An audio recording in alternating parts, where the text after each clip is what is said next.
Il était entré dans le cœur des Français. Son rôle dans À bout de souffle lui avait donné une renommée mondiale.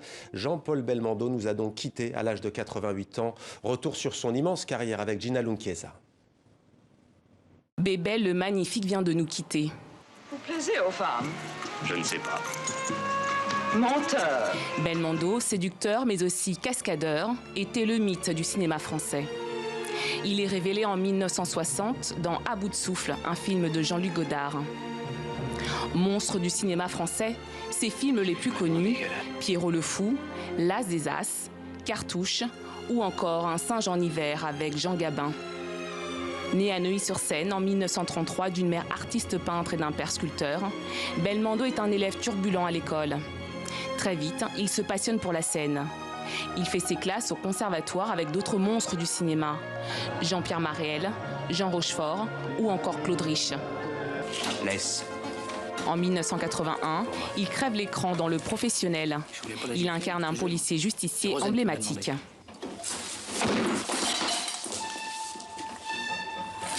Moi non plus, je voulais pas te gifler. Boulimique de travail, il jouera dans plus de 80 films jusqu'en 2001, où il est victime d'un accident vasculaire. Mais combatif, Belmondo s'accroche. C'est une chose qui m'a aidé beaucoup, le sport. J'ai vu le sport, la boxe, et ça continue à m'aider. Hein? Et toujours, je dis, il faut t'accrocher, on va y arriver, et on est arrivé. Avec plus de 50 ans de carrière, Belmondo était l'une des dernières stars populaires du cinéma français.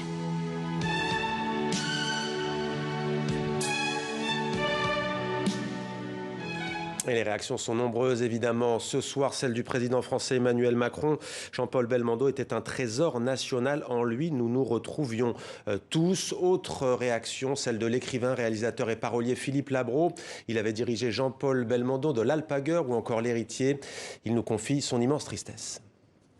Il va laisser une trace énorme, aussi forte que ses grands prédécesseurs, Gabin, Ventura, Montand. Il fait partie des géants du cinéma français, toutes générations confondues. Donc sa trace, elle est là. On va revoir tous ses films.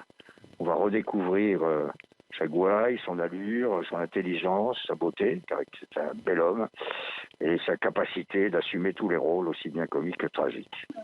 C'est un souvenir double, souvenir d'un comédien avec qui j'ai adoré travailler, qui m'a permis d'avoir deux films dont je suis très fier, L'Héritier et l'Alpagueur. Alors, il y a joué des rôles très différents, avec énormément de talent, professionnalisme et d'intelligence et de compréhension et du rôle et du texte. Ça, c'est l'aspect, disons, travail. Et puis, il y a l'ami, car au cours de ces tournages, on était devenus très complices, très amis. Et je l'ai revu tout le temps ensuite, enfin, pas fréquemment, mais on a eu une amitié longue avec beaucoup de conversations, de rigolades, de confidences. Et la découverte, que j'ai toujours compris, que c'était un homme complexe, compliqué, intéressant, intelligent, profond, malgré ses apparences de cascadeur et de galopin, et dont aujourd'hui, comme tous ceux qui l'ont connu de près et qui l'ont aimé, je pleure l'absence. Voilà. Je pleure l'absence, les mots très forts de Philippe Labro. Jean-Paul Belmondo, nous l'avions reçu sur TV5 Monde, c'était en 2000. L'acteur revenait face à Patrick Simonin sur sa carrière et ses premières cascades. Extrait.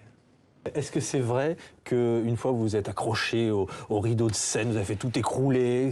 C'est la première cascade de Belmondo. La première cascade, on va dire, oui. Vous faisiez beaucoup de conneries, mais des bonnes conneries, des conneries d'acteurs. Joyeuses conneries. Oui. Voilà. Non, mais c'est venu parce que dans la vieille salle du conservatoire, on allait manger tous les jours à la cantine de l'Opéra, qui est pas loin d'ici. Et bon, on mangeait avec les danseuses, les danseurs, et eux ne buvaient pas parce qu'il fallait être en forme. Nous, on leur piquait leur carte rouge. Et un jour, on est arrivé un peu chaud avec toute la bande. Et Kramer m'a dit, j'étais au deuxième balcon, il m'a dit, t'es pas chiche de sauter dans le rideau. J'ai dit, tiens, vas-y. Et hop, j'ai sauté. Le rideau s'est écroulé, est tombé. Alors, un nuage de poussière. Enfin, c'était vraiment une première cascade, parce que j'aurais pu me bousiller les pattes, mais je me suis rien fait.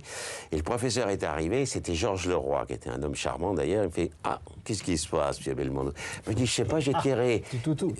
J'ai tiré le rideau et il est tombé. Ça m'a valu 8 jours de mise à pied, mais enfin, c'était pas bien grave.